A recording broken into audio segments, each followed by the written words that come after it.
Patuloy ang pagpalawak sa market access ng micro, small and medium enterprises sa bansa.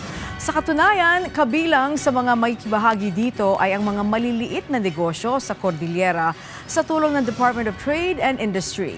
Si Jezreel Kate Lapizar ng PTV Cordillera sa sentro ng balita. Pinaghahandaan na ng Department of Trade and Industry Cordillera ang International Food Exhibition Philippines 2026 na layong makahikayat ng mas maraming MSME mula sa rehiyon. Target ng IFEX Philippines na palawakin ang market access ng mga produkto ng micro, small and medium enterprises sa local at international market. Para kay June, ilang taong nang sumasali sa IFEX, malaki umano ang naitulong nito sa pagpopromote ng kanilang mga produkto. With the help of IFEX, mas nakilala pa yung product namin, not just locally but also in the international market. During our I think second participation, we were able to get a buyer from Taiwan.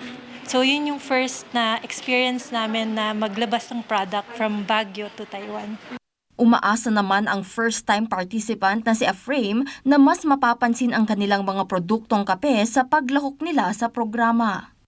Sana makaka-join kami, hopefully talaga para at least ma-promote din namin yung brand namin and of course yung coffee namin, yung products. We'll continue with product development and innovation of our food products in cooperation with other agencies such as DOST para ma-comply nila yung mga requirement, FDA and other funding agencies sa private sector din lalo. And of course sa ating mga MSMEs. Nakatakdang gawin ang IFEX Philippines 2026 sa May 21 hanggang 23 sa World Trade Center Metro Manila sa Pasay City.